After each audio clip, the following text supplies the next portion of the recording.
Welcome, everyone. We're just going to wait a minute or two to let people come into the room.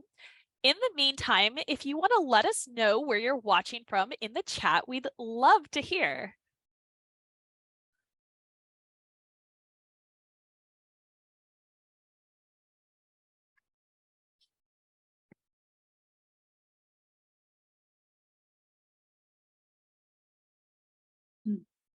Very varied.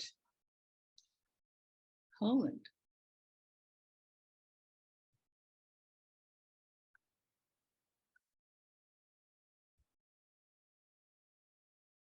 Oh, Quebec. Wow.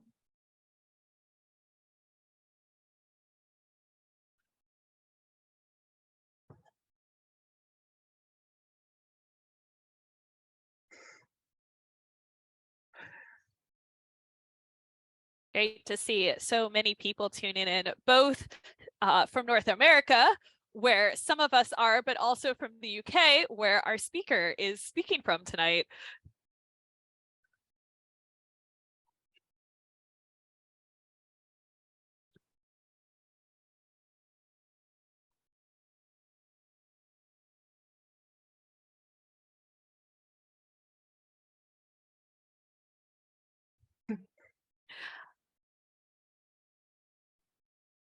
We'll just give it one more second.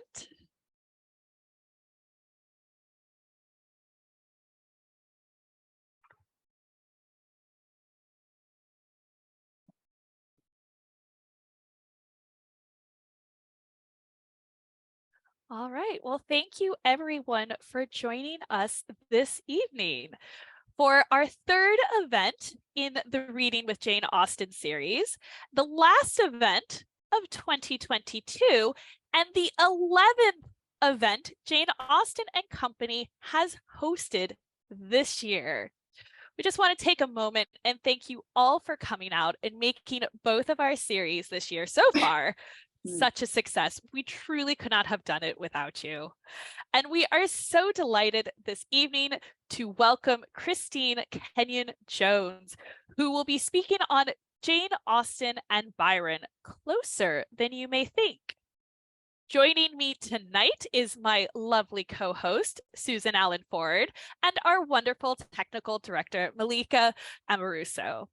And I'm going to hand things over to Susan and Malika to talk about how this evening will run tonight and to introduce our speaker. Thank you, Anne. It's my pleasure to welcome Christine Kenyon Jones. Dr. Christine Kenyon Jones is a research fellow in the Department of English at King's College London, where she's taught a course on Austen for many years. Her books include Kindred Brutes, Animals in Romantic Period Writing, which came out in 2001, and with Geoffrey Bond, Dangerous to Show, Byron and His Portraits, which was published in 2020 and was winner of the 2021 Elma Dangerfield Prize. Her essay on Austen, Dido Bell, and the Mansfield family, Ambiguous Cousinship, was published in Persuasions Online in 2010. And her detailed study of Austen and Byron as fellow authors in the John Murray Publishing House appeared in Persuasions in 2014. Her forthcoming book on Austen and Byron will be published by Bloomsbury in early 2024. And now I'm going to hand things over to Malika to explain how to do the Q&A. Hello, everyone. So throughout and after the presentation, you are welcome to put questions in the Q&A box, which is located at the bottom center of your screen. Susan and Anne will then ask those questions to Christine. If you would like to chat with the other attendees, which I see you're already doing, please use the chat box, and please don't put your official questions in the chat because we won't be able to see them. So thank you very much. Thank you both. Just a note that tonight's event will be recorded. We typically post these events on our website about a week after the talk. So keep an eye on your emails to see when this talk will be available. And without further ado, Christine Kenyon Jones. Thank you very much. Thanks, Anne. I'm delighted to be here today to talk to you about Jane Austen and Lord Byron. And I'd like to thank Susan Allen Ford very much for inviting me to do this lecture, and Anne Fertig for her care in kindly briefing and hosting me, and also Malika Amoruso for helping me to get online and helping with all the technical issues here in London, UK. And it's a particular pleasure to be bringing Austen and Byron together here because they'll both be celebrating important anniversaries in the next few years. April 2024 will mark the 200th anniversary of Byron's death in Missolonghi, Western Greece. As you may know, he died of fever while supporting the Greeks in their struggle for freedom from the Ottoman Turks. I nearly said supporting the Turks instead of the Greeks, but very much supporting the Greeks. And in fact, he's still quite a hero in Greece today. I mean, if you go there, you'll find a Byron street and a Byron house and a, Byron all sorts. December 2025, as I expect you already know, is the 250th anniversary of Austen's birth, which of course was in the rectory at Steventon in Hampshire in southern England. And she, as I'm sure you do all know, was the seventh child and the second daughter of the Reverend George and Mrs. Cassandra Austen, and she was some 12 years older than Byron. So although Jane and George never actually met, as far as we know, and I hope that isn't a spoiler for anybody, they were often in the same geographical areas, especially in and around London. It was in late 1815, in fact, during the run-up to the publication of Emma, that the two of them probably came closest in biographical and geographical terms, because that autumn they were both in London, living and working quite close to each other. They were both then in almost daily contact with the great Regency publisher John Murray. And this is the lovely headquarters of the John Murray publishing house. Byron frequently met in rooms on the first floor there. And in fact, I was there yesterday taking some photos of his surgical boots. Anyway, they were both in contact with John Murray, and he was the second proprietor of what was in effect the world's first modern publishing house. Murray was publishing Byron's poems such as The Siege of Corinth and Parisina, and also preparing, of course, to issue Austen's fourth novel, Emma, which would be officially dated 1816. It was published right at the end of 1815. Byron certainly visited Murray's rather grand premises in Albemarle Street, just off Piccadilly in London's West End. And it's quite possible that Austen went there too, because as you may remember, her brother Henry Austen was critically ill at this time, and she had to take over the negotiations with Murray herself. So John Murray, here he is, he published nearly all of Byron's works over the decade from 1812 to 1822. And between 1816 and 1817, he issued 4 of Austen's 6 major novels, Emma, the second edition of Mansfield Park, and after her death, alas, Northanger Abbey and Persuasion. Austen and Byron also reported rather similar experiences in their dealings with their publisher. Austen described Murray to her sister Cassandra as, quotes, a rogue, of course, but a civil one. He seemed to her to be a bit of a rogue because he didn't offer her as much money as she expected for Emma, but she also found him civil because he was polite to her. He lent her books, he gave her lots of praise for her novel. He was generally nice to her. And those of you who are familiar with Byron's much more extensive correspondence with Murray, which lasted over 10 years, will know that that relationship too varied from warm friendship and satisfaction to, in the end, suspicion, anger, hostility, and actually the breaking down of the relationship completely. It's certainly characteristic of Murray that he developed not just business, but also personal relationships with these two very different clients, the country rector's daughter on the one hand, and on the other, the rakish and radical young aristocrat. In both cases, it seems that he deployed his charm while being less than completely open in his financial dealings with his authors. Issues of social class came to the fore in both relationships too, and in all three protagonists were self-conscious about their social status. Byron was touchy because he wasn't born to be a lord, and actually he inherited his barony unexpectedly at the age of 10 from an unknown great uncle. He was brought up, in fact, in distinctly lower middle class lodgings in Aberdeen in Scotland. Austen's social relations with Murray reflected the way in which the publication of a novel by a gentlewoman in this period could be seen as a violation of both sexual modesty and social caste. Austen, as you know, published all her novels anonymously as, quotes, by a lady, or as by the author of Sense and Sensibility, or by the author of Pride and Prejudice.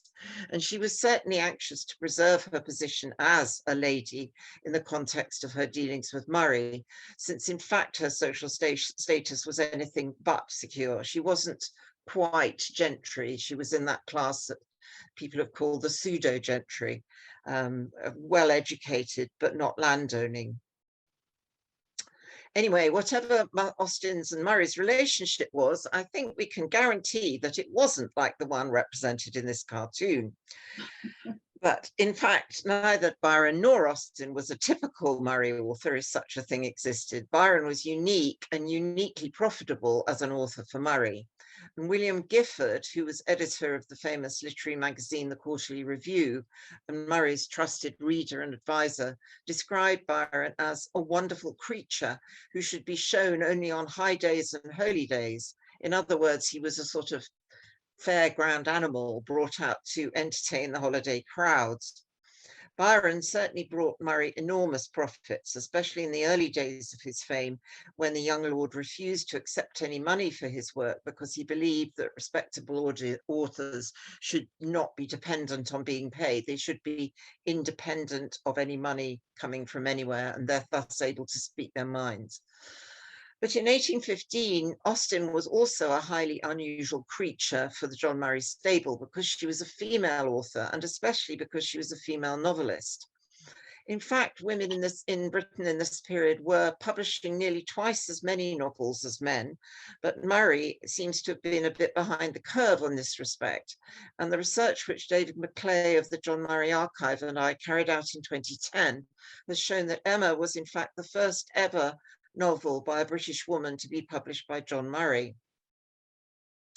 We don't know how Austen's work came to Murray's attention, but it seems likely that it was Jane's banker brother Henry who recommended they should approach Murray, and it was certainly Henry who began the correspondence about Emma with Murray on his sister's behalf. You can see from this portrait that this is not Henry as a banker, but very much as a clergyman, and that's what, of course, he became later in life once his bank went bankrupt, and he became a rather sort of evangelical and straight-laced clergyman. But as we've heard from Devoni Lusa, he was very much part of the slavery abolition campaign. But I think when Austen knew him, he was good looking, as you can see, he still is here, but he was probably more handsome and more rakish than this. Anyway, since 1812, John Murray had had his premises on the corner of Albemarle Street and Piccadilly, and Henry Austen was very familiar with this area because his own business had been based at Albany, which is only a couple of hundred yards along Piccadilly between 1804 and 1807. It seems possible that Murray may even have had some business dealings with Henry, since in one letter to Murray from William Gifford, Gifford refers to, quotes, your banker's sister's novels, which may be a reference to the Austens. It's not quite clear, however, or it may be that it means your banker in the sense of the banker that you know, not the banker who banks your money. So this is the Albany as it was then, and Henry's business premises in Albany provide a link also between the Austens and Byron, because Byron too was based at Albany in 1814, so several years later than Henry. Albany was and still is, as you can see from this picture, a large and elegant house with wings and a garden. And Byron lived in one of the apartments in the main house, in other words, one of the posh ones, while Henry Austen operated his banking business between 1804 and 1807 from number 1, the Courtyard, i.e. slightly less posh, but still pretty posh. But Henry and his wife Eliza, who I'm sure you know was also his and Jane's glamorous glamorous cousin, formerly the Comtesse de Fayde. They was then living further out of the centre of town in Brompton, near to Harrods is now, if you know your London. In 1808, Henry moved his banking business to 10 Henrietta Street, Covent Garden, so another fashionable area, and he lived there himself between May 1813 and August 1814. There he was close to the Theatre Royal Drury Lane, where Byron was a member of the management committee. And as Henry and Byron were both regular theatre goers, they must sometimes have been at the Theatre Royal Covent Garden or the Drury Lane Theatre for the same performances. Since Byron was famous and his portrait appeared like this as a frontispiece in his works and in magazines and so on, I believe it's highly probable that Henry Austen knew Byron by sight, if not in social terms. And in fact, as I just mentioned just now, Byron was easy to distinguish because he had quite a severe limp, which was caused by what was apparently a club foot and which necessitated the boots that I was mentioning we photographed yesterday at John Murray's. In May 1813, Jane and Byron attended the same London exhibition of paintings by Sir Joshua Reynolds, and it's just possible that they were there on the same day. You recall that Jane wrote to Cassandra about how she'd look round this exhibition for likenesses of her imaginary heroines, Mrs. Bingley, of course, Jane Bennet, and Mrs. Darcy, Lizzie Bennet. When she couldn't find one that looked like Lizzie, she speculated that Mr. Darcy, her husband, quotes, prizes any picture of her too much to like it should be exposed to the public eye. I can imagine that he would have that sort of feeling, that mixture of love, pride, and delicacy. It's rather nice to have a little addition to Pride and Prejudice in what she says there, I think. Byron, in fact, went to the exhibition to see this portrait, which is of Lady Melbourne and her baby son. By the time Byron knew her, she was actually in her 60s, so a lot older than she is here, while Byron was still in his 20s. But nevertheless, they had quite a flirtatious relationship. And Byron paid a compliment to Lady Melbourne when he wrote, quotes, I don't much like venturing on the site of 17. She's only 17 in this picture. It's bad enough now and must have been worse then. The painter was not so much to blame as you seem to imagine by adding a few years. He foresaw you would lose nothing by them. Really ladling on the charm, isn't he?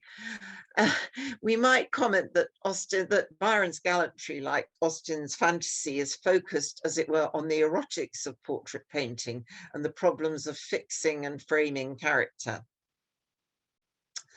Austen and Byron also saw several of the same London theatre productions, although probably not on the same night. It's quite hard to fix that, but we think probably not. In early 1814, for example, they were both expressing great enthusiasm for the acting of Edmund Kean, who made his debut at Drury Lane at the end of January that year, at the end of January 1814. Byron first reported seeing Kean on the 20th of February 1814, and Jane first saw him perform on the 5th of March, the same day that she reported to Cassandra in a letter that she had read Byron's poem, The Corsair. Although, as you may know, Kean was small and insignificant to look at. In fact, Mrs. Siddons called him a horrible little man, or a horrid little man. Nevertheless, he brought huge emotional power to his roles, and both Jane and Byron much admired that.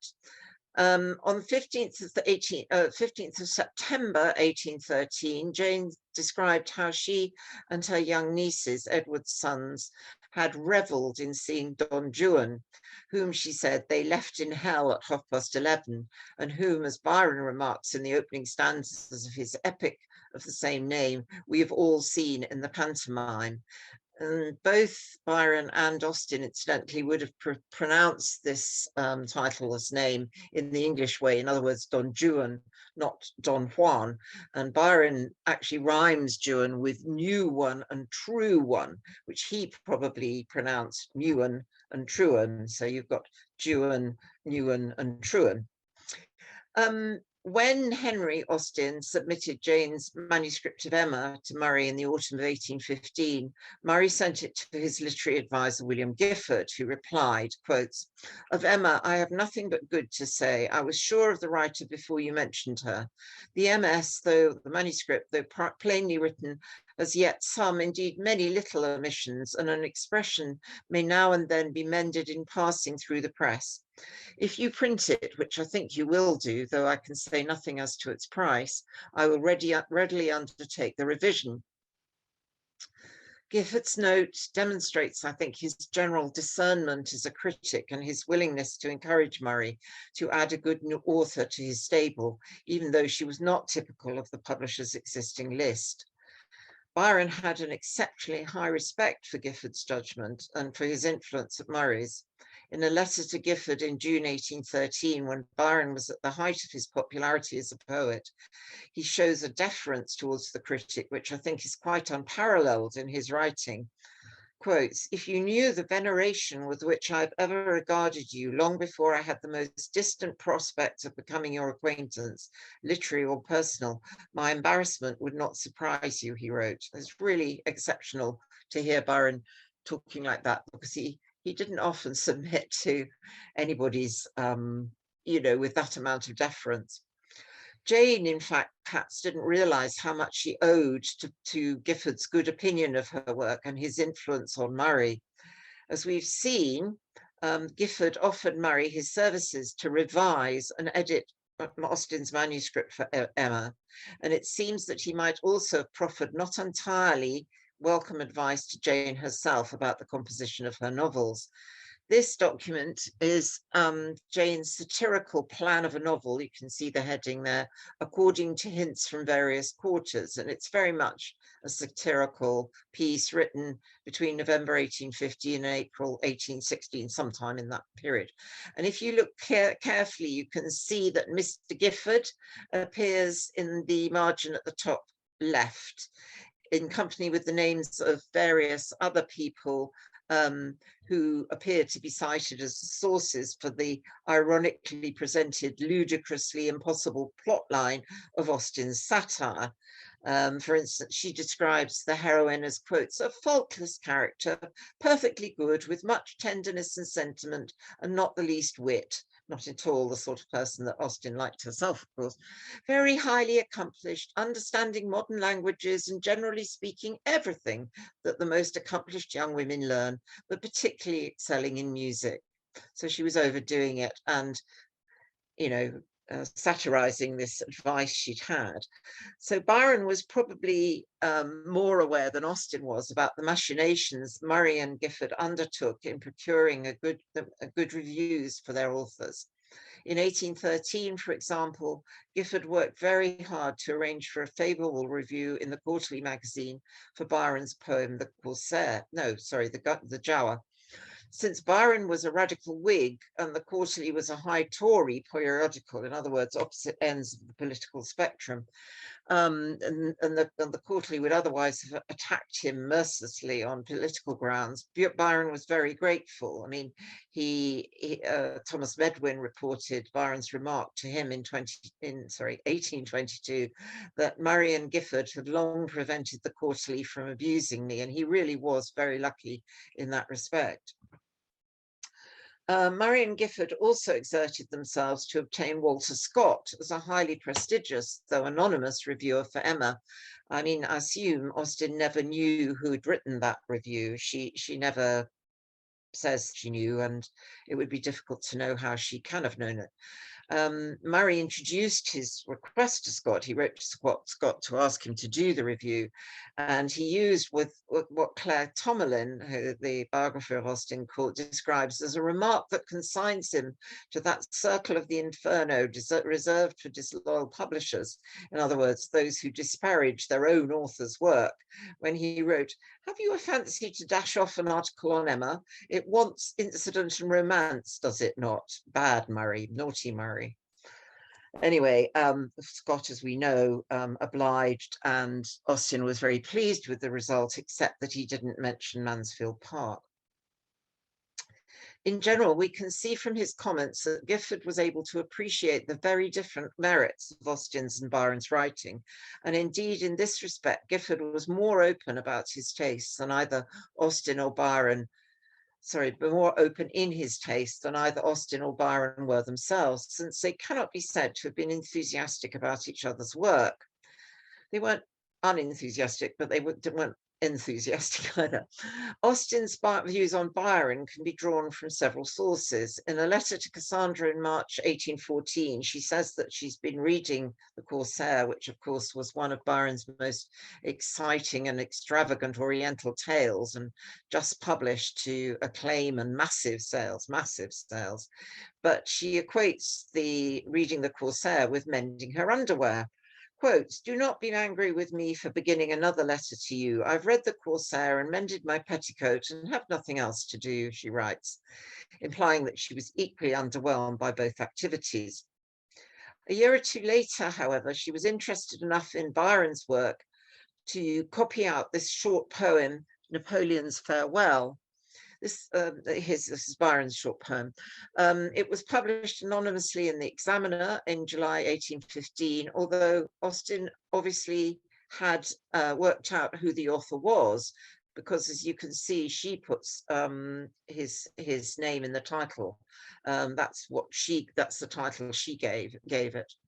And it's intriguing to speculate what might have drawn Austen to this notably pro-Napoleonic and Republican poem, published only a few weeks after the Emperor's defeat at Waterloo, given her own supposedly Tory and conservative politics. You remember James Edward Austen Lee says that the whole family was sort of moderately Tory, and he assumes that Jane participated in that.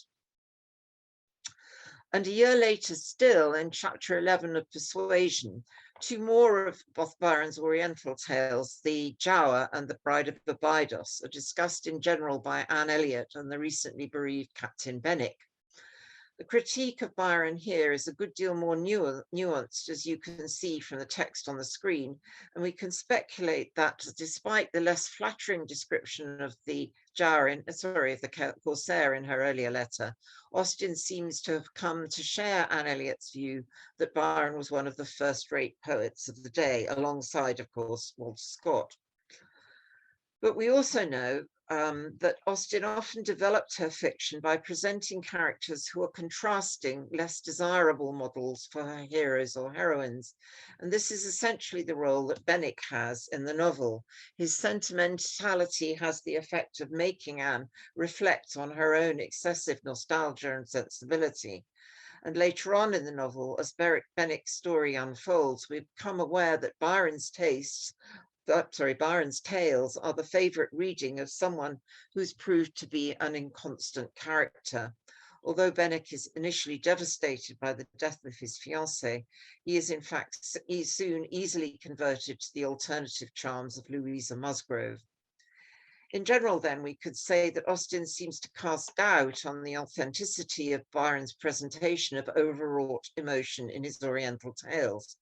And it's worth noting that Byron himself came to view this poetry of his 1813 to 16 period largely in the same light, turning from 1818 onwards to his comic Ottava Rima poems with a sharp and ironic critique of his own earlier work. Here he is, for instance, in Beppo, written in 1817. "Oh, that I had the art of easy writing, what should be easy reading. Could I scale Parnassus, where the muses sit inditing, those pretty poems never known to fail, how quickly would I print, the world delighting, a Grecian, Syrian, or Assyrian tale, and sell you, mixed with Western sentimentalism, some examples of the finest Orientalism." I think Austen might have welcomed this new turn, Byron's turn to a humorous and ironic tone here in Beppo, and then, of course, in his witty, satirical 16-book epic, Don Juan. And there's certainly more affinity, I think, between Byron's later verse and Austen's satire and critique of society.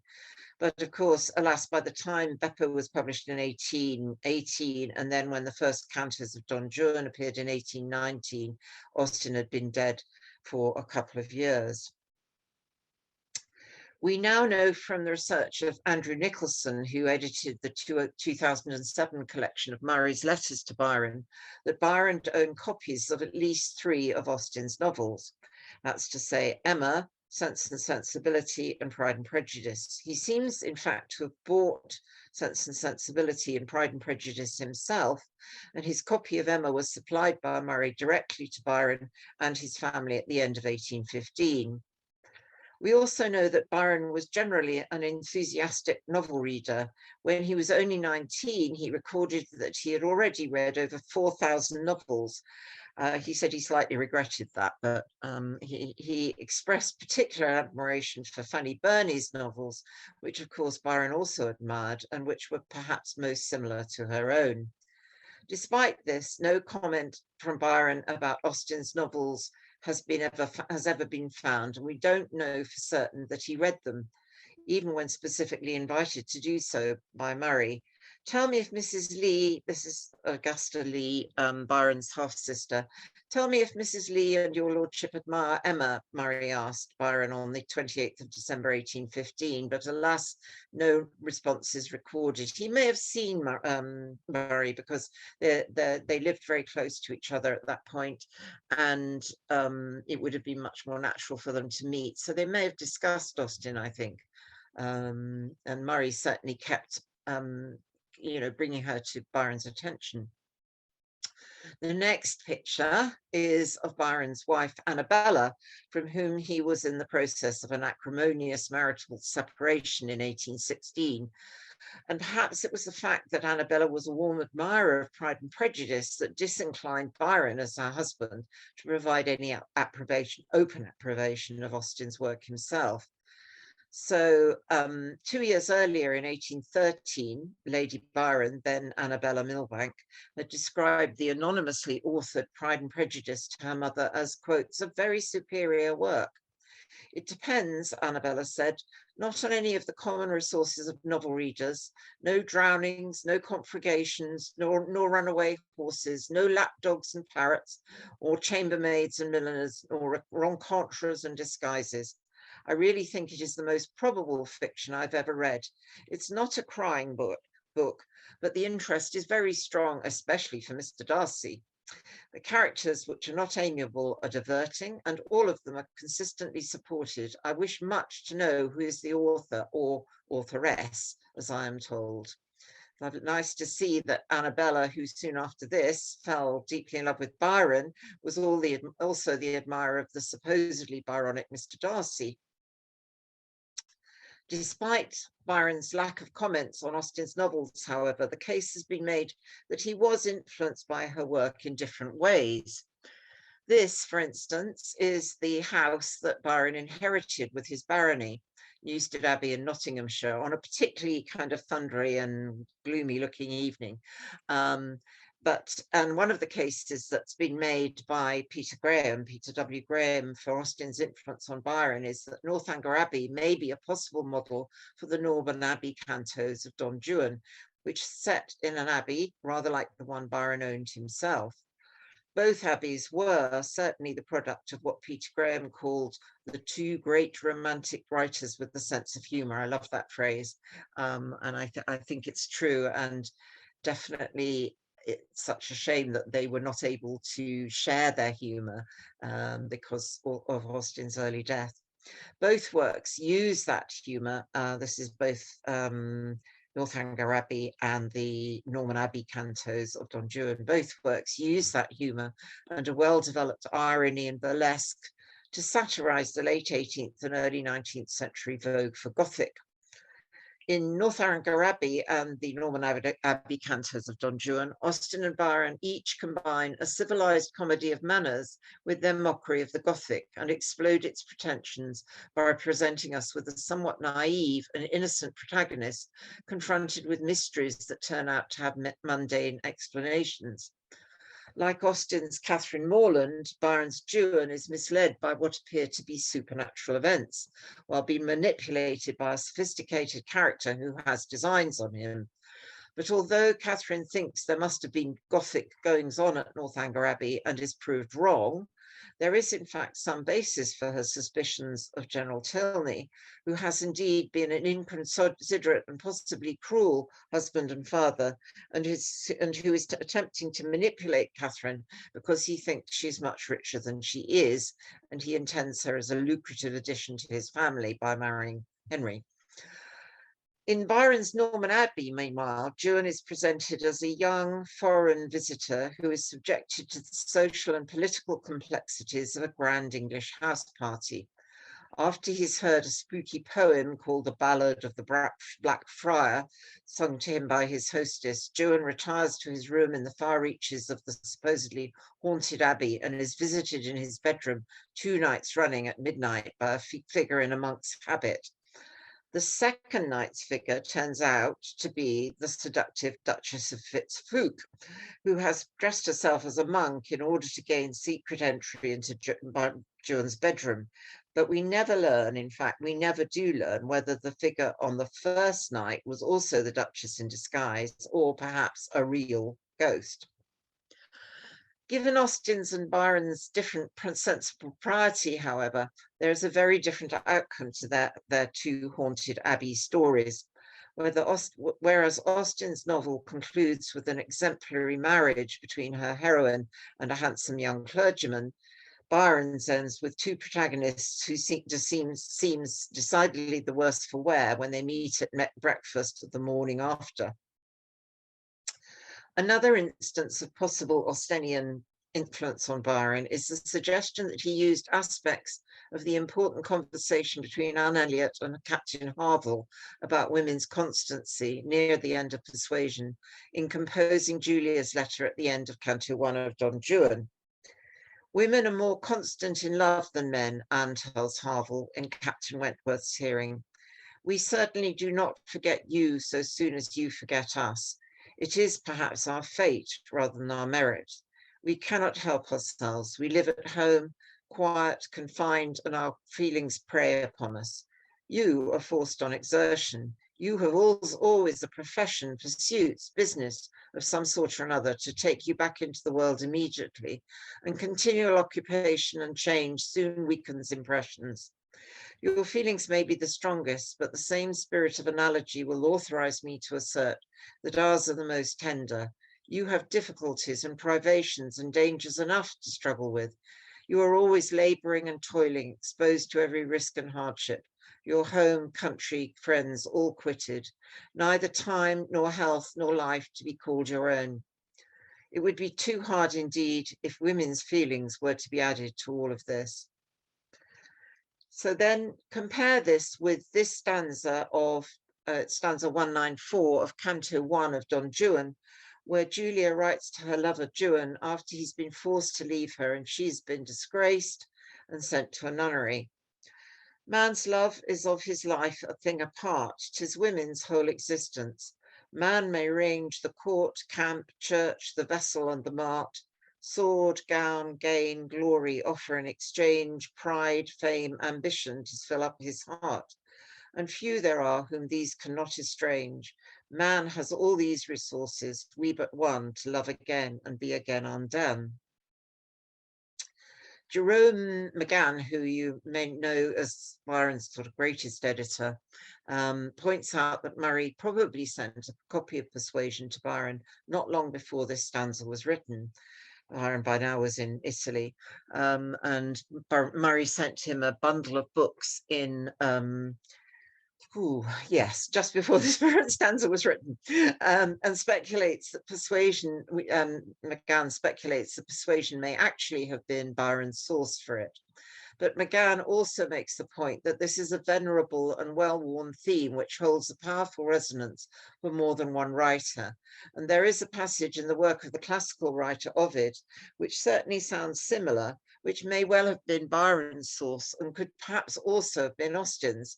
That is, if we accept Mary de Forest's conviction that Austen knew Latin, or perhaps more likely that she'd read this passage in translation, possibly the translation by Dryden. And here, I won't read it. This is, sorry, could we just go back? Yes, this is the Loeb translation of Ovid's version of that same theme. Okay, another more subtle link between Byron's and Austen's work and lives concerns the love of close relations and of siblings. There is, of course, a great difference of degree here, as well as of treatment. And Byron, as I expect you know, actually had an incestuous affair and possibly fathered a daughter with his half-sister Augusta, whom he didn't meet until they were both grown up. Austen, on the other hand, had close and positive relationships from childhood onwards with 5 of her brothers, especially Henry, as well as with her sister Cassandra. There were several first cousin marriages in the Byron family, and Jane's brother Henry, of course, became the husband of their glamorous cousin Eliza de Feuillide, as I've mentioned. So now we go on to the Manfred quote, please. In Byron's verse, brother and sister love is the subject of tortured and despairing expression, especially in his 1816 play Manfred. She was like me in lineaments, her eyes, her hair, her features, all to the very tone even of her voice, they said, were like to mine, but softened all and tempered into beauty. I loved her and destroyed her. And there are, to 21st century readers anyway, a surprising number of romances in Austen's novels that are based on close family ties that only seem to escape being incestuous by a whisker. So Eleanor and Edward in Sense and Sensibility, and Emma and Mr. Knightley in Emma are brothers and sisters in law, while Fanny and Edmund in Mansfield Park are, of course, first cousins, but brought up more or less as brother and sister. The sisters Elizabeth and Jane in Pride and Prejudice marry men who are close friends and resemble brothers. Only Catherine in Northanger Abbey seems to marry completely outside her family sphere. There is even a moment in Emma where Emma and Mr. Knightley seem to realize what thin ice they're skating on, based on the convention that brothers and sisters did not dance together. Whom are you going to dance with? Asked Mr. Knightley. She hesitated a moment and then replied, with you, if you will ask me. Will you? Said he, offering his hand. Indeed I will. You have shown that you can dance, and you know we are not really so much brother and sister as to make it at all improper. Brother and sister? No, indeed. But what generally comes across in Austen's writing is the comfortableness of the relationship with a sibling and the enjoyment of that sense of familiarity. I'm just coming to the end of my lecture now, so I'll finish off by conjuring up an imaginary biographical meeting between our two protagonists. As I've mentioned, Austen and Byron may have stood next to each other at the Joshua Reynolds exhibition in 1813, or they might perhaps have caught a glimpse of each other across the theatre in 1814, or perhaps passed each other on the steps of John Murray's offices in Albemarle Street in 1815, but neither of them, I'm afraid, noticed the other if that was so. Other than these coincidences, there was just one organized social occasion when they might have met, but only if Jane had accepted the invitation. This was when she was invited to a literary party in London soon after the publication of Mansfield Park by, quotes, a nobleman personally unknown to her, who was desirous of her joining a literary circle at his house. He communicated his wish in the politest manner, Henry Austen wrote, adding, what his lordship doubtless thought would be an irresistible inducement that the celebrated Madame de Staël would be of the party. Miss Austen immediately declined the invitation. To her truly delicate mind, such a display would have given pain instead of pleasure. This is Henry in later days when he's become, rather more prim and proper than he was originally. This incident has often been interpreted specifically as Jane's refusal to meet Madame de Staël. Baron de Staël-Holstein, of course, superstar author of the novel which outsold the works of Walter Scott in the 18-teens, Corinne de l'Italie, Corinne or Italy in 1807.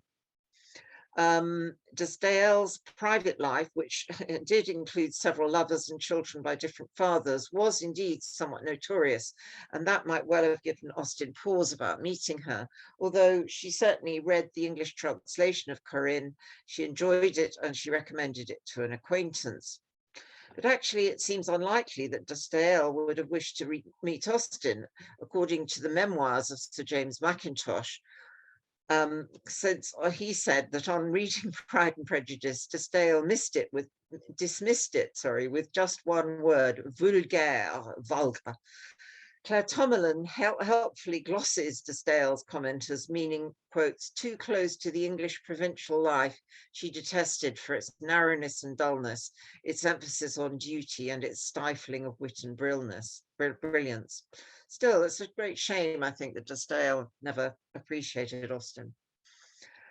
Byron, too, was much sought after by literary hosts and hostesses to meet de Stael when she visited England between 1813 and 14.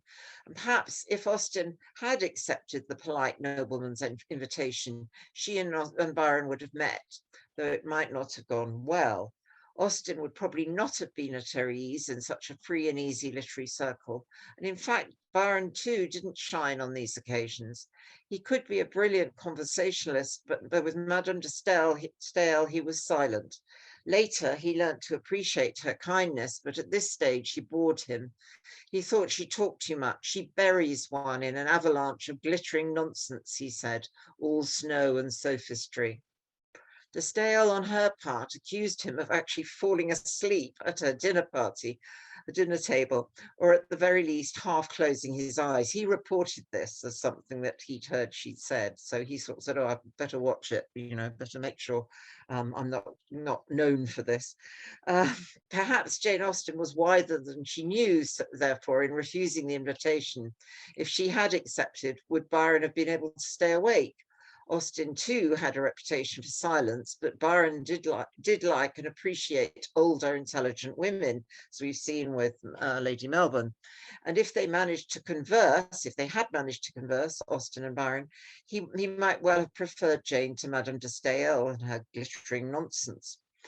And Austen might have been surprised, as many people were, to meet not a Childe Harold figure cloaked in melancholy, but a cheerful, ironic young man with a sense of humour as keen as her own, one who dearly loved to laugh, as she did. They were both excellent dramatic readers, too, so if they'd had a chance to perform a reading together, they would have been joint stars. She would probably have been amused by his buffooneries and puns, but she would not have liked his skepticism in religious matters, and certainly she would not have condoned his many affairs with both women and, when overseas, with men. I think she might perhaps have found him rather like Henry Crawford in Mansfield Park, a young man of wit, charm, and great potential, but already, in her view, spoiled and made unreliable by his upbringing and his lack of a wise woman to guide him through life. So perhaps we can envisage an appreciative acquaintanceship, but not, I think, a romance. Thank you.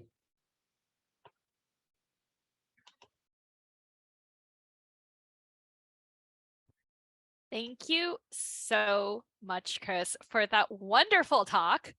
I really enjoyed all of the little points of contact, particularly the commentary on each other's novels. It's just delightful. And thank you, everyone in the audience. This is just a note that the Q&A is still open, so you can continue to drop in questions there as we ask them to Christine. So to begin with, this is a joke you mentioned at the beginning of the talk, and we've had some audience members ask if you can explain the joke effing and blinding.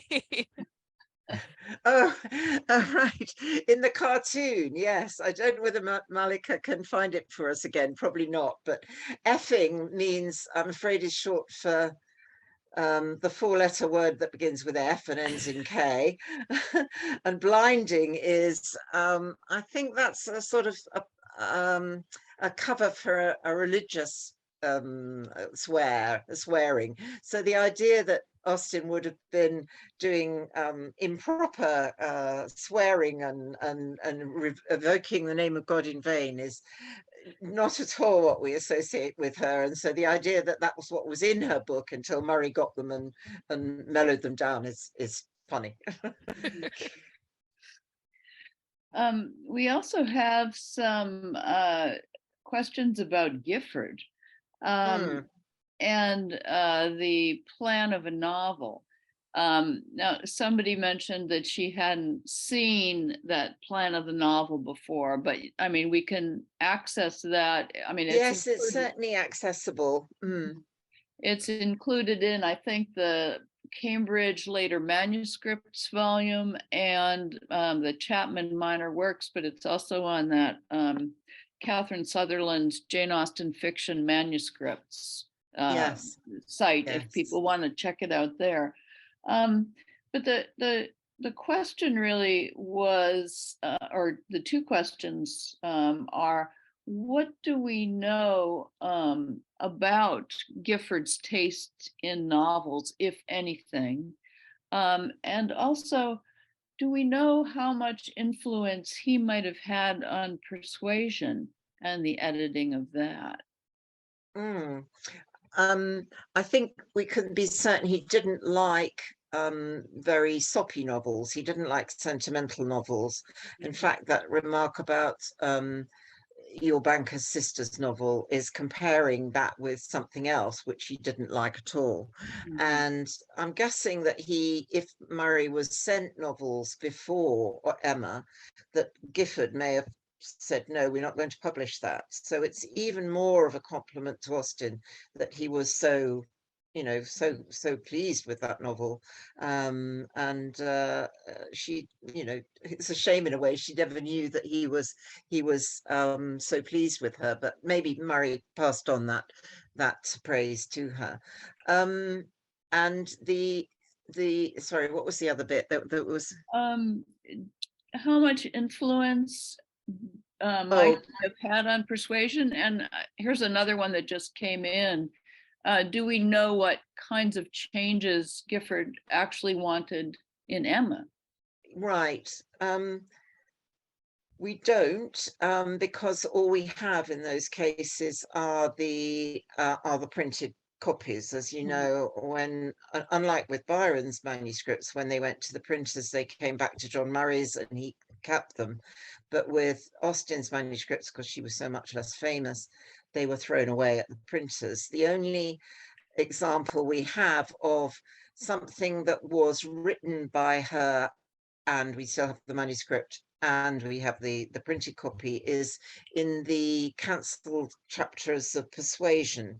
There's one paragraph that's actually didn't change in the final version of the novel that you can compare with the printed version, and it's really there only sort of grammatical tidying up and adding more punctuation and so on. They were entering that period of excessive punctuation in the early 19th century, and actually Austen's novels seem to have been perfectly comprehensible as she wrote them, but Gifford changed them. But obviously they would never have talked about Persuasion because, of course, alas, poor Jane was dead by the time it was submitted to Murray.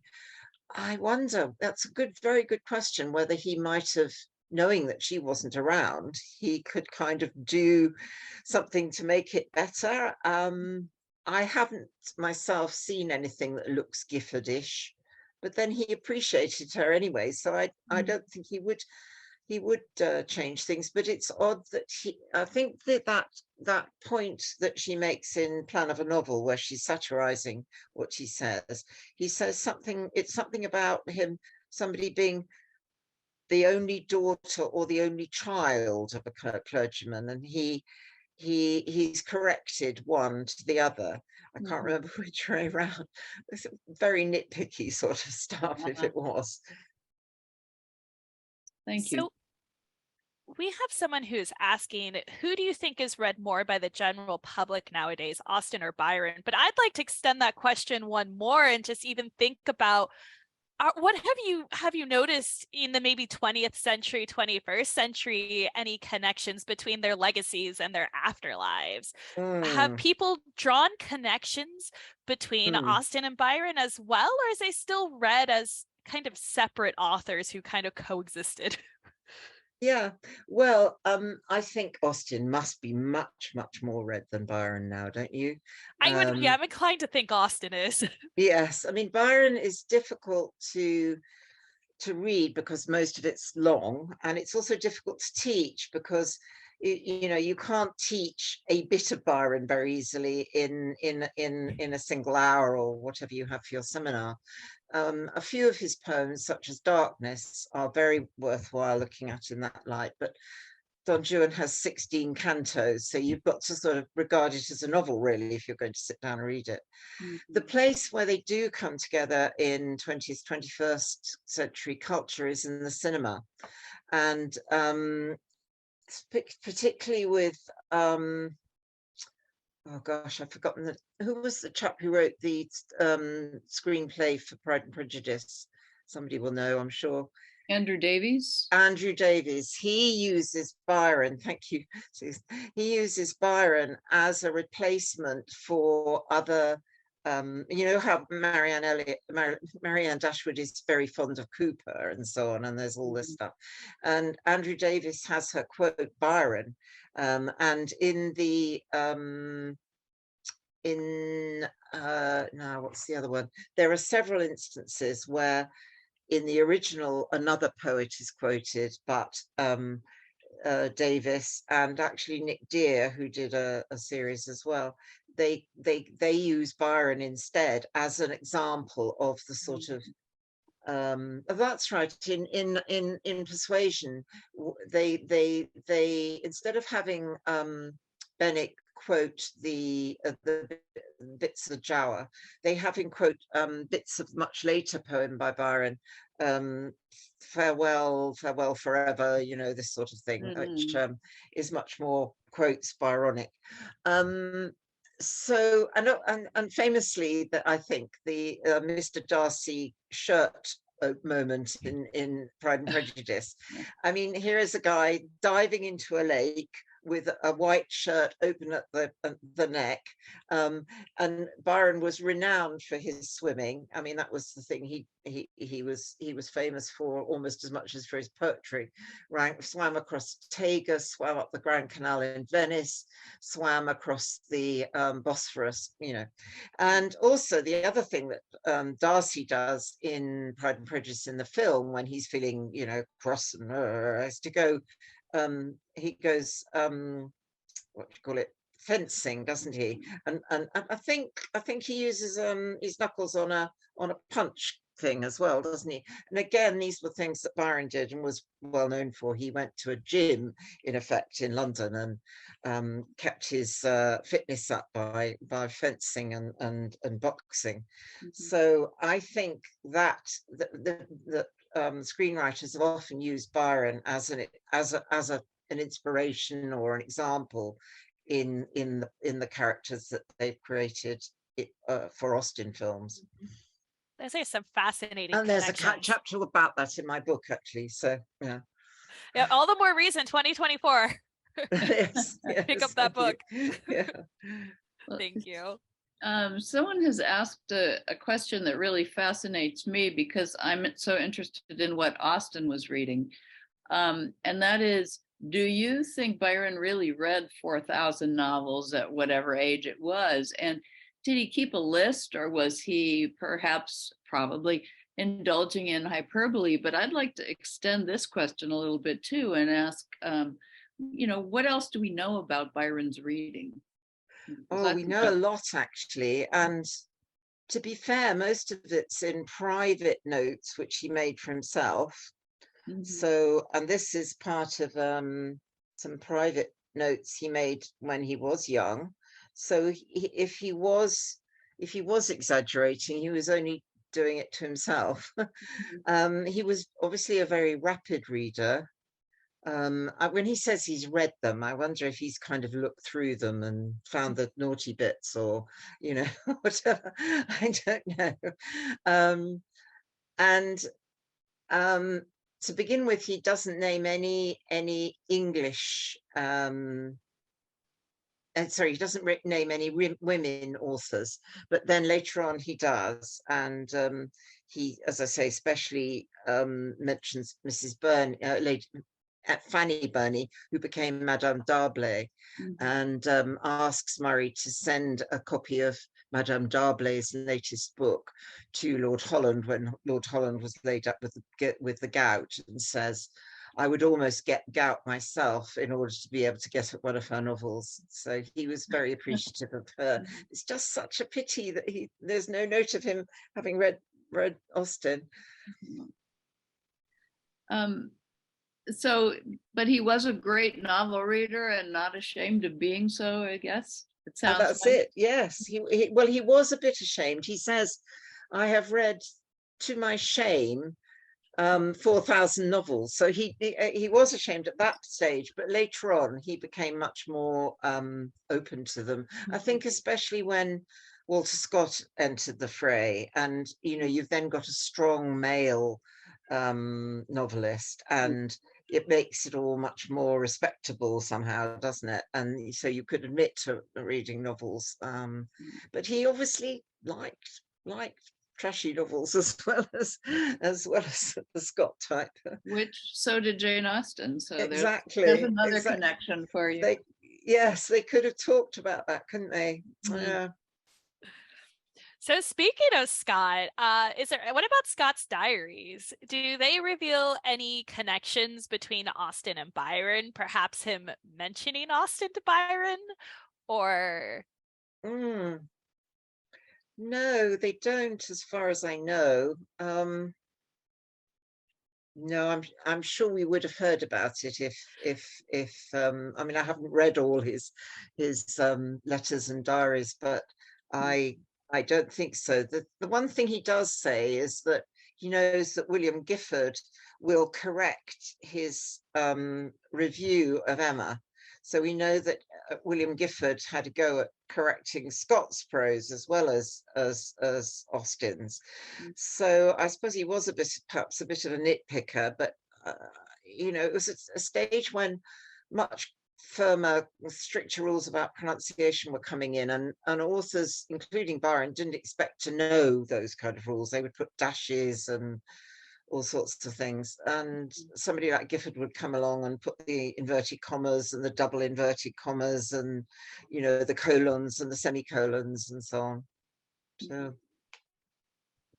yeah, I almost figured that seemed like too good to be true. But it would be wonderful if there was, if someone found something like that. Well, yes, out there, everybody, there's a task for you to find that lost moment when Byron talked about Austen, or when Austen mentions having seen Byron. I mean, we know that, Byron's memoirs were burnt after his death, almost immediately after his death, in the fireplace at John Murray's. And who knows, he may have mentioned Austen in that. He really could have done. And there are lots of people out there still looking for those memoirs or for a copy of them. And we know, of course, that we only have a sort of small sample of Jane's letters, don't we? So perhaps, but at least she did talk about him a bit. She talked about, I think her critique in Persuasion is good, of those poems. I think she read them subtly and in detail. And I think Annabella's critique of Pride and Prejudice is very good. Byron's wife, only for a short time. She was his wife only for just over a year, but she was obviously, I love the way she says it's not a crying book, and Mr. Darcy is rather nice, kind of thing. I think that's a really good critique of the book, and really shows that she was intelligent and appreciated it.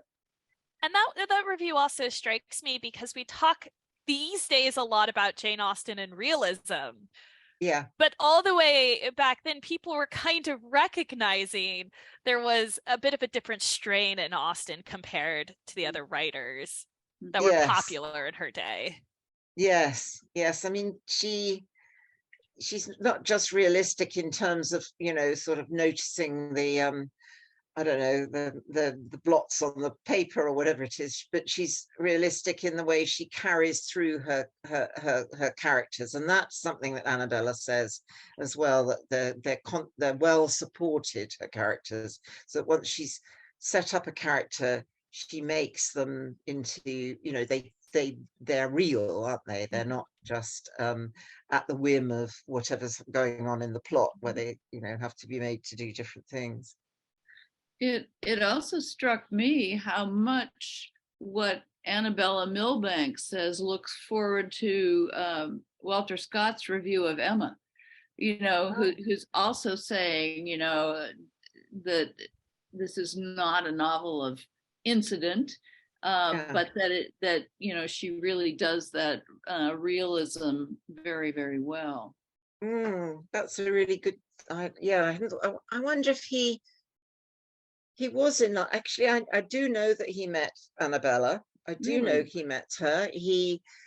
She was a friend of Joanna Bailey, the dramatist, and Byron had a box at the theatre, and Scott and Mrs. Scott and Annabella and Byron all went to see Joanna Bailey's play. Forgotten which one it was, but unfortunately it was booed. But so we do know that he knew and met Annabella, so they could have talked about Austen too, perhaps. And yes, that's a very interesting thought, because you sort of forget that Scott was in London fairly often, I think. There's another description of Byron and Scott meeting at John Murray's, and they were both lame. Scott had a stick and Byron had this club foot, and there's a memory of them stumping down the stairs together at John Murray's. Both the two most famous sort of literary men of the time, both lame, both at John Murray's. Interesting. Speaking of Murray, someone wonders whether or didn't Murray eventually begin publishing other women writers, and what kind of women novelists, for instance, did Yes, I haven't actually really been into that, but I know he published several more that year, and he was it, I'm afraid I'm not I haven't gone into that enough, and maybe that is something that somebody would like to do, to see whether, having had not such a success, but a success critically with Austen, whether that encouraged him and Gifford to do more. But he had published non-fiction by women, and he published de Stael's on Germany, her book on Germany in translation, and Barbara Wilmot. She's a playwright, I think. He published her work. So he wasn't against women writers on principle at all. It was just, I think, probably that Gifford hadn't found anything that he thought was good enough, which is interesting. It would be very interesting to see if you could make some generalization about their taste in novels based on those first women that they decided to publish. Yes. I'm not sure that Murray would expect to have taste, although he said to Scott, as we know, it wants incidental romance, doesn't it? You said about him, which is very naughty of him, but I would think he would rely a lot on Gifford. So pulling things back to modern literature, one of our viewers has asked about the book Stephanie Barron's Jane Austen and the Madness of Byron, which is a modern fiction, Yes. but an interesting, in context of your talk. Have you read it, and what is your opinion on it? Actually, I have to confess, I think I caught sight of it somewhere. Is it a kind of detective thing? Is it? Yes. Yeah, you've read it, have you? I haven't read it, but there's a whole series by Stephanie Barron of Jane and the, whatever. Yeah. I guess she's picking up there on Caroline Lamb's remark about Byron being mad, bad, and dangerous to know. So the madness of Lord Byron is out there. He was always very scared of going mad. and I think his grandfather and his great-grandfather, previous generations of Byrons had committed suicide. But actually also in my book, I look at the number of young people or people in Austen's family who suffered from mental disabilities. Mm. And as we know, there were, she had her brother George, who was always ignored until recently, but we now know a bit more about him. But also Mrs. Austen, her mother, had a brother who was mentally handicapped. Mm. And there was Hastings de Faid, Eliza's son, and there were others as well. And again, I look into that in the book in the context of Lord Portsmouth, I don't know, the Earl of Portsmouth, who was known to both Byron and Austen in rather peculiar ways, which I won't go into now. So it's something nice to look forward to in the book. But he was one of the people that was quite well known to both of them. And there are odd stories associated with that. Well, we're getting several recommendations from different participants for the book. So which book? The one you just mentioned? The Stephanie Byron, yes. I'll make a note of that then. Yes, thank you. What can anybody tell us what it's about? No, I suppose it's difficult to do that, isn't it? You can't really pick that up, can you? Mm. Well, if somebody types that in, we'll let you know. Okay, thank you. Somebody else though did write that Fanny Trollope was one of Murray's writers. Yes, the mother of Anthony Trollope, and yes, a fan of Byron's, and she yes. says that Salmagundi was a poem that Frances Trollope wrote on the death of Byron's daughter Allegra.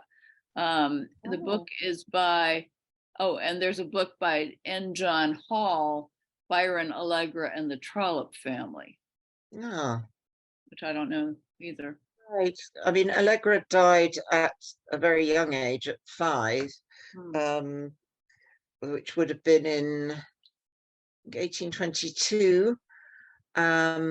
Yes, and I knew that Fanny Trollope was a fan of Byron's, but I didn't know she'd written a poem about that. Yeah, that's interesting. Yes, thank you. And as you say, Murray later published her, and later went on to publish lots of women. Published also Charles Darwin, of course, is a great product of the Origin of Species, is a great product of the Murray stable. So the Erna Arneson, who's was the person who asked the question about the Stephanie Byron book to begin with, says it's a story about a murder and Lord Byron is charged with the murder. Okay. So I suppose then Jane is the one who can get him out of trouble. Does she get him off, or does she I don't think we should applaud him all the way to the yeah, no spoilers. I think you're gonna have to read the book to find that out. Of course, okay. I mean, it'd be interesting to know whether she liked him enough to want to get him off, or whether she hated him enough to want to hasten him to the scaffold. or maybe Byron was guilty of murder. You never know. Yeah, well, exactly. Yes. Yeah. Now there is actually a related question in the chat about if Austen and Byron could have met. Would it have been socially acceptable for her to meet him, or was he too scandalous for her to be his acquaintance? Someone wants to know. Okay. Well, he didn't become scandalous until really the marriage set up. The marriage split up. It was 1816. I mean, and he left England in April 1816 and never came back again. So the opportunities for them to have met after he became scandalous, as it were few. But she could have, if she had met him in 1814 when she was invited to this soiree. I don't think he would have been regarded as scandalous then. He would have been, he was very much, in polite society and so on. I think the class issue again might have been a bit difficult, because she was a clergyman's daughter, a country person. But then, we know Henry and Eliza had great parties at their house, didn't they, that she went to. And yeah, I wish she had accepted, and I wish we knew she'd gone. I think that was the moment that was most likely. But she was invited by somebody she didn't know, this nobleman unknown to her. Madame de Stael was supposed to be there, and she obviously had worries about de Stael's properness. And if it had been somebody she knew who'd invited her, if de Stael hadn't been there and Byron had been there, I think it would have been fine. But they wouldn't have necessarily been presented to each other, because not many people knew she was an author then, did they? So she was deliberately being anonymous about it. Yeah. And although Annabella could have introduced them, couldn't she? Yes, sorry, I'm just thinking about this. Annabella, as we know, appreciated them both in a sense, Byron's wife, and possibly could have introduced them during the time of the marriage. And Austen was in London then in 1815.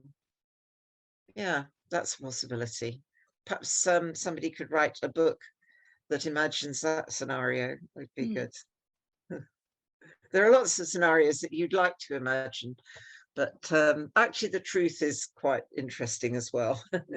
The weird connections they had.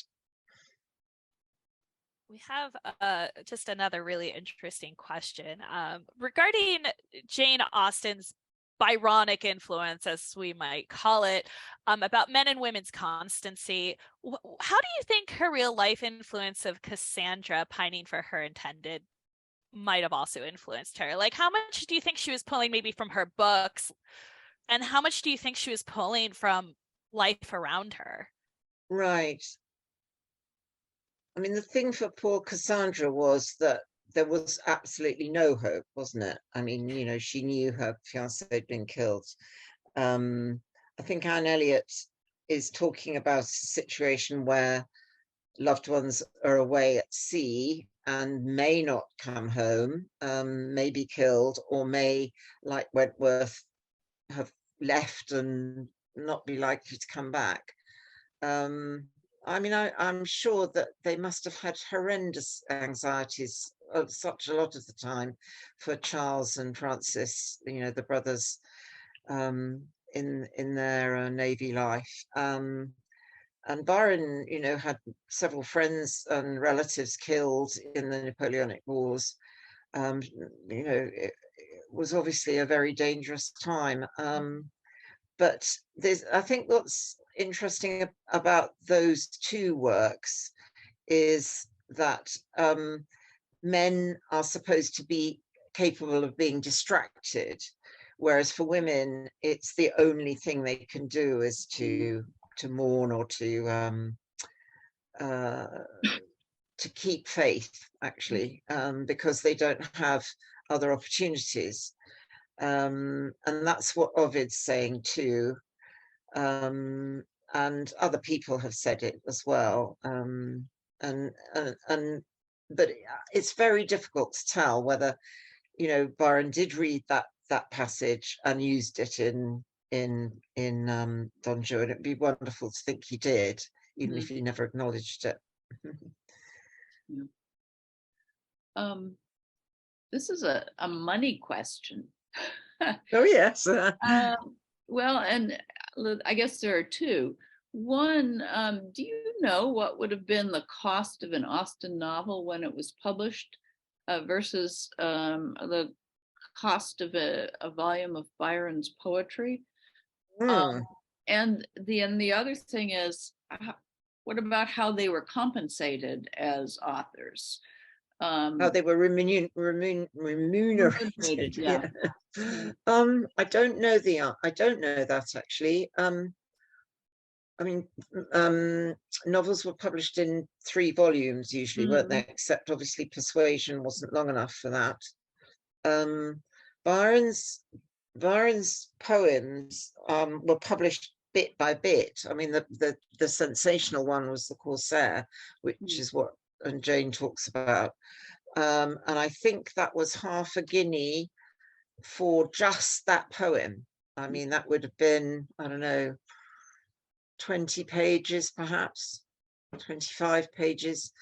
So that was very expensive, but they sold something like, they sold 10,000 copies on the day of publication, which is even now would be a huge thing. And so that's why, in a way, Jane's being a bit boring. I've read the Corsair, you know, everybody's read the Corsair kind of thing.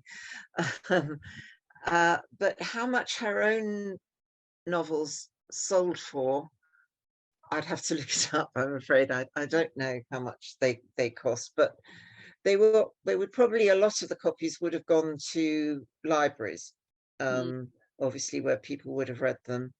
They did find the copy that Murray gave to Byron and his sister Augusta. That has come up and has been sold.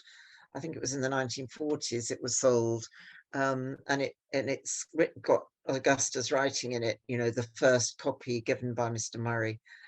And I'm afraid I can't remember how much that went for either, but that already always Byron things always incredibly expensive when they come up online, on to auctions and so on, and I'm sure Austen's are too now. But it was a different type of marketing, because with Austen you were getting a full novel, whereas with Byron up to Manfred and so on, I suppose you were getting poems, individual poems, you know, so you or a small collection of poems, not like a 3-volume, you know, set. So you can't really compare them, but his would have been always far more expensive than hers.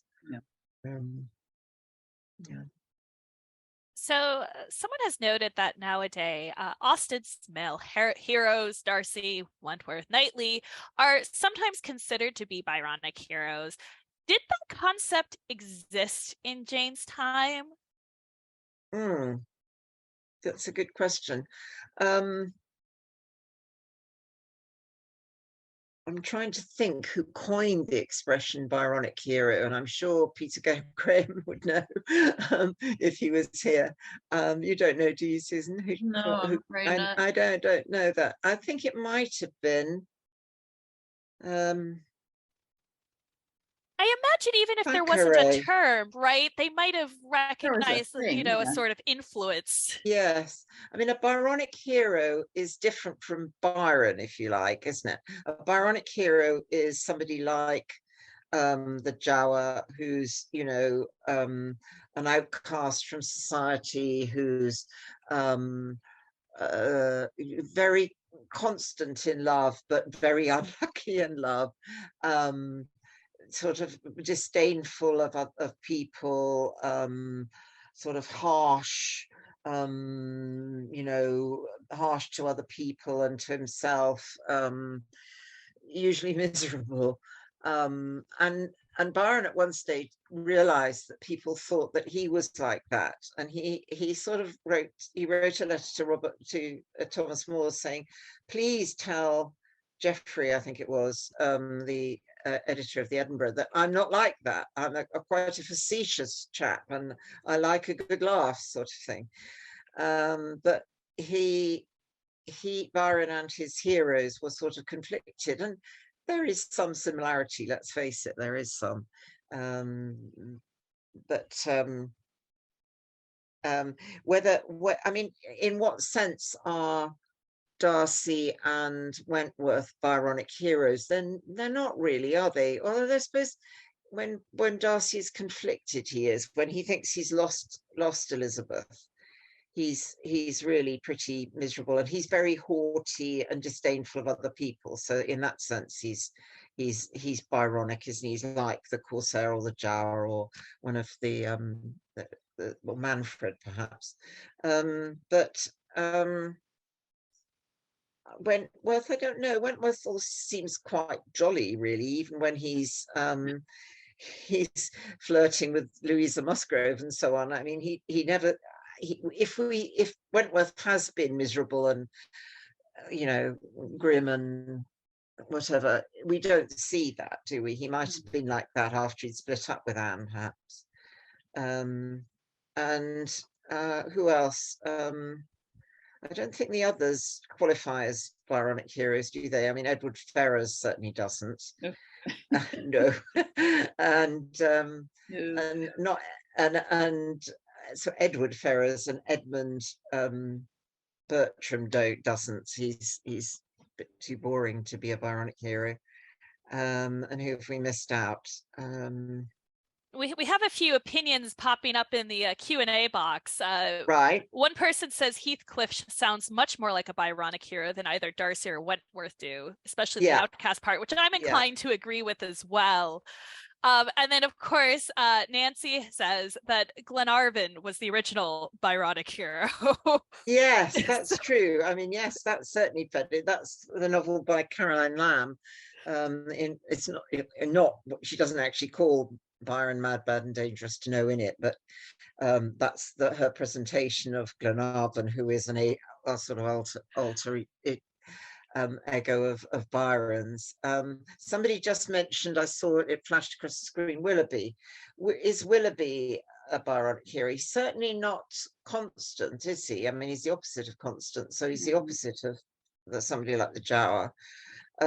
He's not well, he may end up being miserable, of course, being married to somebody who only married for his money and always grieving for Marianne.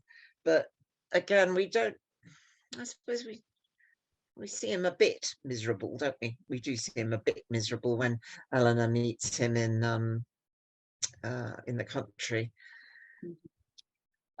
Peter Graham says there's a Regency cartoon, and he can't recall the artist, that uses Byronic as a category of fashionable affectation, along with sentimental and ironic. The ironic lady has a parrot and a lapdog, like in the quotation you read. Right. I'd love to know about that. I'll have to ask Peter if he could identify it. Yes. So the ironic lady has the parrot and the lapdog, but the Byronic person doesn't. Or I don't know. Yeah. Yes, I don't know whether ironic and Byronic quite go together. I think Byronic heroes are too miserable to be ironic on the whole. Well, thank you so much for just a wonderful talk, and I have to say, just a great conversation too. Good, thank you. And thank you to everyone in our audience for all of your wonderful questions and your great book recommendations. And we are so happy that you guys joined us here tonight. Please hang on for just a moment, as we have a few announcements about upcoming events that you're going to want to hear. So registration is now open for our next 3 events, all of which are taking place in 2023. On January 10th, Jenny Batchelor is going to be talking about Jane Austen and the magazines, specifically the ladies' magazine, but also other interactions with periodicals that Austen had. Then on January 24th, we're looking at Phillis Wheatley and her books. Just like we've been looking at Jane Austen and her books, this talk is going to explore Phillis Wheatley's visit to London when she purchased many books and how that may have influenced her poetry upon returning to the United States. We actually were supposed to have, a story I like to tell when we first started Jane Austen and Company. It was about female writers who are writing approximately the same time as Jane Austen, and we were supposed to have a wonderful event on Phillis Wheatley at the Durham Public Library in March 2020. So that couldn't go through. We're really pleased to have another Phillis Wheatley event coming up, and it's sure to be a great talk.